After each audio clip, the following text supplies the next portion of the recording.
اور بائیں طرف سیدنا فاروق اعظم رضی اللہ تعالیٰ عنہ تھے۔ آپ صلی اللہ علیہ وسلم نے دونوں کے ہاتھ پکڑے اور فرمایا ہاکذا نبعث یوم القیامہ، کہ کل قیامت کے دن ہم اسی طرح اٹھائے جائیں گے جس طرح ہم یوں کھڑے ہیں، یعنی دائیں طرف حضرت ابوبکر صدیق رضی اللہ تعالیٰ عنہ ہوں گے اور بائیں طرف حضرت سیدنا فاروق اعظم رضی اللہ تعالیٰ عنہ ہوں گے۔ اور پھر اس کے اندر حقیقت بھی ہے، یہ سچ بھی ہے۔ آپ صلی اللہ علیہ وسلم کا کوئی ارشاد جو ہے اس کے اندر ذرا برابر شک نہیں ہو سکتا۔ حضرت عمر فاروق رضی اللہ تعالیٰ عنہ کو جہاں قبر کے اندر جو جگہ ملی اس میں بھی نبی کریم صلی اللہ علیہ وسلم کی رفاقت مل گئی۔ امی عائشہ کے حجرے میں حضرت عمر فاروق رضی اللہ تعالیٰ عنہ کی تدفین نبی کریم صلی اللہ علیہ وسلم کے پہلو میں ہی ہوئی، اور کل قیامت کو اٹھیں گے بھی ساتھ میں ہی۔ اور یہ وہ مقام ہے کہ جس کو جنت کا ٹکڑا نبی کریم صلی اللہ علیہ وسلم نے خود ارشاد فرمایا کہ جو جگہ میرے گھر اور میرے ممبر کے درمیان ہے یہ جنت کے ٹکڑوں میں سے ایک ٹکڑا ہے۔ تو وہ جگہ تو جنت کا ٹکڑا ہی ہے جہاں پر سیدنا فاروق اعظم رضی اللہ تعالیٰ عنہ آرام فرما رہے ہیں۔ اور ایک مرتبہ حضرت عمر فاروق رضی اللہ تعالیٰ عنہ ارشاد فرمانے لگے کہ اللہ تبارک و تعالیٰ اگر اس طرح ہو جائے کہ اللہ تبارک و تعالیٰ فرمائیں کہ تمام دنیا میں جتنے بھی لوگ ہیں یہ سب جنت کے اندر جائیں گے، صرف ایک شخص ایسا ہوگا کہ جو جہنم کے اندر جائے گا، تو مجھے اللہ تبارک و تعالیٰ کی ذات سے خوف آتا ہے کہ کہیں وہ شخص میں تو نہیں۔ اور پھر فرمانے لگے کہ اگر اس طرح ہو کہ اللہ تبارک و تعالیٰ فرمائیں کہ دنیا کے اندر جتنے انسان ہیں تمام کے تمام جہنم کے اندر جائیں گے، لیکن ایک شخص ہے جو جنت کے اندر جائے گا، تو مجھے اللہ تبارک و تعالیٰ کی ذات سے امید ہے کہ شاید وہ میں ہی ہوں گا جو جنت کے اندر جاؤں گا۔ ایمان اسی کا نام ہے، الایمان بین الخوف والرجاء۔ ایمان جو ہے یہ خوف اور امید کے درمیان کا نام ہے، یعنی انسان کو اللہ تبارک و تعالیٰ کا خوف بھی ہو اور اللہ تبارک و تعالیٰ کی ذات سے ثواب کی امید بھی ہو۔ تو یہ تو عالم تھا حضرت عمر فاروق رضی اللہ تعالیٰ عنہ کے خوف کا۔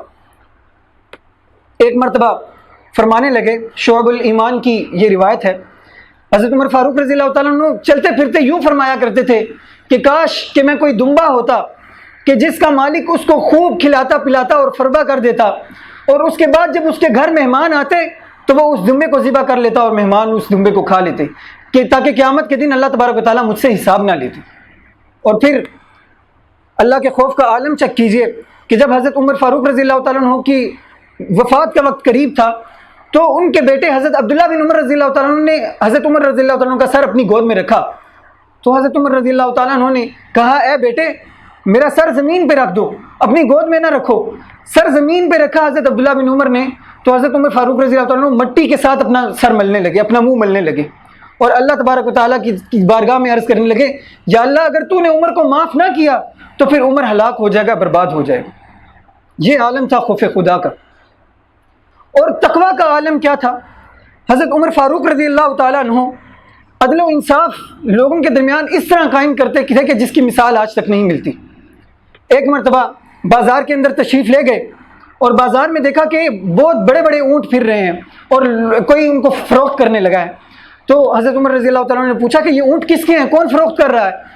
تو فرمایا کہ یہ آپ کے بیٹے حضرت عبداللہ جو ہیں ان کے اونٹ ہیں اور ان کو ہم بیچ رہے ہیں۔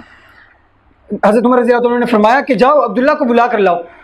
حضرت عبداللہ بن عمر رضی اللہ تعالیٰ عنہ تشریف لائے اور پوچھا بیٹے یہ اونٹ تمہارے ہیں، تم ان کو بیچ رہے ہو، کہاں رکھا تھا ان کو؟ تو عرض کی کہ اے امیر المومنین، اے ابا جان، ان کو تو میں نے سرکاری چراگاہوں میں رکھا تھا جہاں تمام رعایا کے اونٹ چرتے ہیں، وہیں یہ اونٹ بھی چرا کرتے تھے، تو اب جو ہے میں ان کو بیچ رہا ہوں۔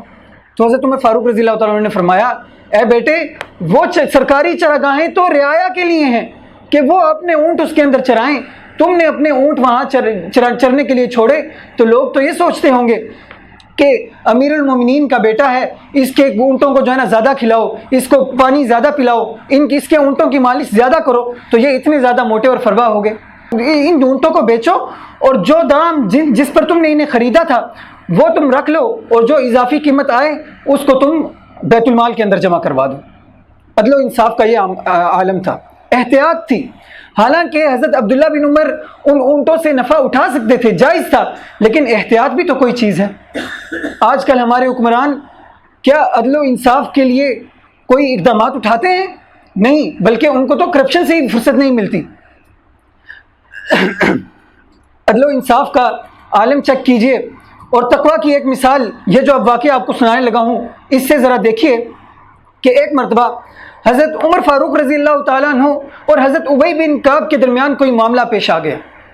تو یہ معاملہ انہوں نے حضرت زید بن ثابت رضی اللہ تعالیٰ عنہ کے پاس حل کرنے کے لیے یہ لوگ لے کے گئے. مدعی حضرت ابی بن کعب تھے اور مدعا علیہ یہ حضرت عمر فاروق رضی اللہ تعالیٰ عنہ تھے. 22 لاکھ مربع میل کے حکمران جب قاضی کی عدالت میں پہنچے تو حضرت زید بن ثابت نے دیکھا تو وہ عرض کرنے لگے کہ اے امیر المومنین آپ میرے ساتھ آ کر بیٹھیے.